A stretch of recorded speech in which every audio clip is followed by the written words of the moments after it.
ও চাঁদ বদনে কে এসে মুদরে বাবা বাবা বলে ডাকিবে গো। ও চাঁদ বদনে কে এসে মুদরে বাবা বাবা বলে ডাকিবে গো। কে জানে দয়াল মুদেরে সারিয়া দারুল বাকায় যাইবে গো। কে জানে দয়াল মুদেরে সারিয়া দারুল বাকায় যাইবে গো। সোনার তনু কঙ্কাল সারো আরো কে করিবে গো। নিশি ভোর কালে মুরিদ বেদনায় হু করে কে আর কাঁদিবে গো। নিশি শেষ কালে মুরিদ বেদনায় হু করে কে আর কাঁদিবে গো। কে জানে দয়াল মুদেরে সারিয়া দারুল বাকায় যাইবে গো। কে জানে দয়াল মুদেরে সারিয়া ও চাঁদ বদনে কে সে মুদেরে বাবা বাবা বলে ডাকিবে গো। ও চাঁদ বদনে কে সে মুদেরে বাবা বাবা বলে ডাকিবে গো। কে জানে দয়াল মুদেরে সারিয়া দারুল বাকায় যাইবে গো। তাই আবার দয়াল জান্দা পীর তিনি মুরিদারের বেদনায় হু করে কাঁদতেন এবং রাস্তার লোকের পর্যন্ত জিজ্ঞাসা করতেন। আমাদের যাইতে যদি দেরি হইতো যাইতে জিজ্ঞাসা করতেন, বাবা তুমি কি অমুককে চিনো? যে চিনি। কেমন আছে বাবা বলো শুনি। তার কাছে সংবাদ নিতেন। আজ সেই দয়া হইতে সেই আদর হইতে কত বেদনা যে ভোগ করি আমরা, সেটা ভুক্তভোগী ছাড়া আর কেউ উপলব্ধি করতে পারবে না, বুঝতেও পারবে না। আজকে যতই সিংহাসন রাজ সিংহাসন আমার দয়াল পীর আমার দেন, শশাকরা ধরিত্রী আমার হাতে দিচ্ছেন বলে আমার মনে হইতেছে। কিন্তু তথাপি আমার পীরের কাছে থাকলে আমি এক মুষ্টি এক চামচ ভাত আমাকে দিত, তাই খেয়ে যে রাত্রে আমি ঘুম পারতাম।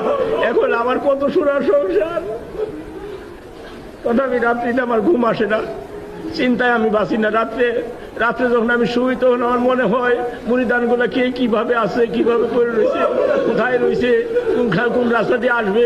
তখন আল্লাহর কাছে পরম বলতে হয়, খুদা তুমি এদের দয়া করে রক্ষা করো। কেন না আমি যদি আউলিয়ার দরবারে পৌঁছিতাম আমার কথা তো তোমার কাছে মঞ্জুর হইতো। আমি তো অলির দরজায় পৌঁছিতে পারি নাই, আমি একজন নাদান। তবে আমার পীরের উসিলে নিয়ে বলতেছি আমি তারিনী দপ্তরের একজন গুনাহগার মুরিদ, আমার পীরের খাতিরে তুমি সমস্ত পরিধানকে রক্ষা করো। আজকে সেই সত্য তরিকা আপনাদের ভিতর প্রচার করা হইতেছে।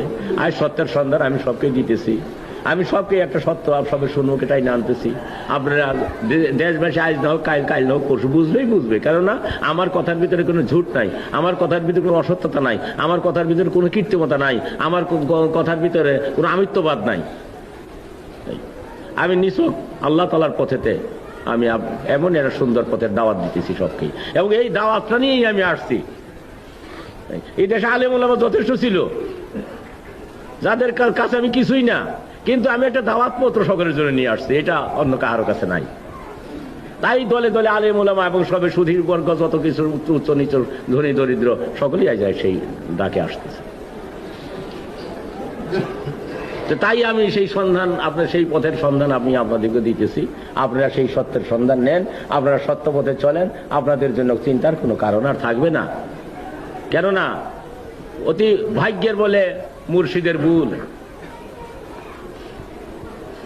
অতি যার ভাগ্য ভালো বলে তারই কোনো মুর্শিদ তার সঙ্গে দেখা হয় বা পায়। আর পীরে কামেল যার পিছনে নাই, দুর্ভাগ্যতা। কেননা দুনিয়ার কুক বোঝাটা ভারী কঠিন।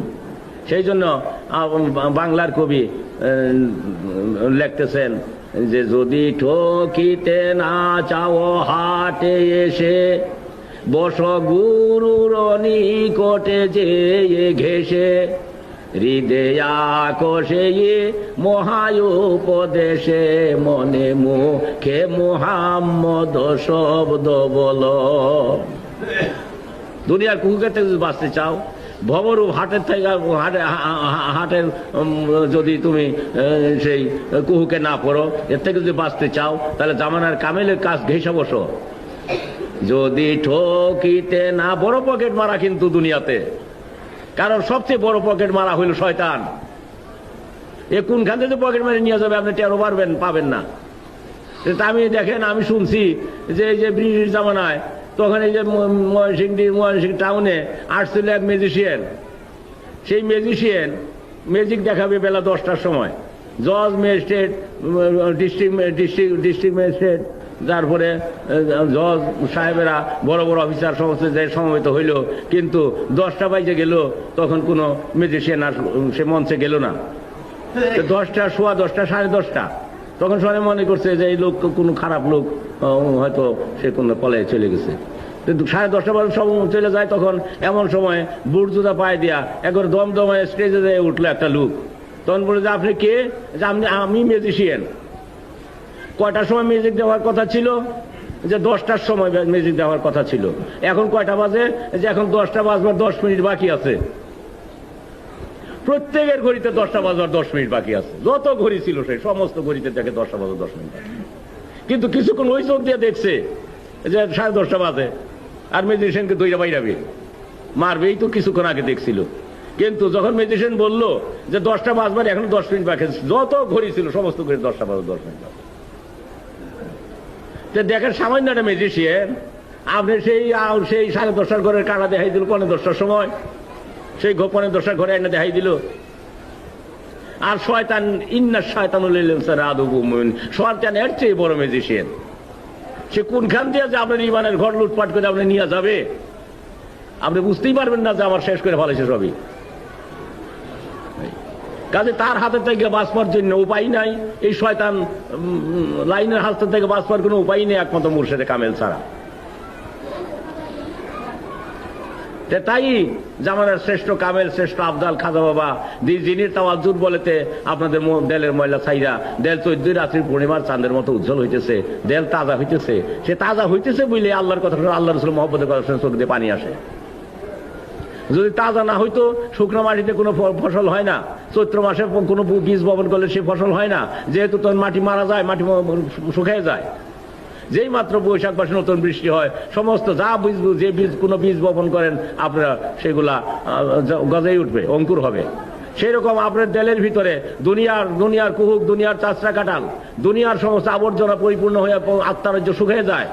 তাতে আপনি আল্লাহর নামের বীজ বপন করলে উঠে না। সেইটা রাসূলুল্লাহর মহব্বতের পানি সিঞ্চন করেন। রাসূলুল্লাহর মহব্বতের পানি যখন পড়া আরম্ভ করে পড়বে, তখন তার ভিতর থেকে আল্লাহ তাআলা জাকেরের ফসল অঙ্কুরিত হইতে থাকবে। তখন আপনার এটাই কি বলে, যখন সর্বশরীরে এই ফসলগুলো হয়ে যাবে, তাকেই বলে সুলতানুল আসকার। এই সুলতানুল আসকারটা মাথার চাঁদ হয়ে পায়ের তলা পর্যন্ত এই সুলতানুল আসকার চলতে হয়। সে সুলতানুল আসকার যদি আপনি খুলতে পারেন, তাহলে আপনি জাকিরের বাদশা হয়ে গেলেন। ঘুমান, ব্যবসাটা যদি হালহাটি করে চাকরি বাকরি করেন, আল্লাহ বলে আমার বান্দা আমার জাকির হইতে গাফেল নয়, এমন একটা দরজা আপনি যা পৌঁছিলেন। তখন শয়তান আর আপনাকে কোনো কুসুয়াচা ঢালতে পারবে না।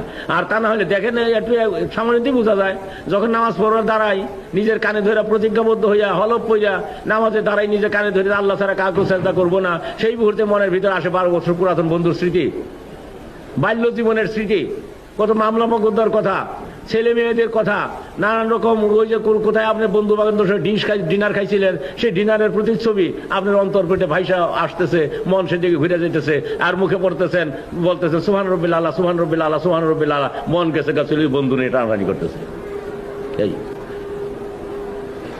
এটা আমি নিজে উপলব্ধি করতে পারি, কারণ আমি নিজেই ভুক্তভোগী এটা। তবে কোনো কেউ যদি আমরা এটা সামলাইতে পারেন, তাকে আমি অত্যন্ত প্রশংসা করি, ধন্যবাদ দিই। তিনি বলি আল্লাহ বলতে হবে, কিন্তু আমি সামনে রাখতে পারি না। কত বাল্য জীবনের কথা মনে হয়, পুরাতন বন্ধুর স্মৃতি মনে হয়, কত কি ওই অন্তরপটে এগুলো এসে ধাক্কা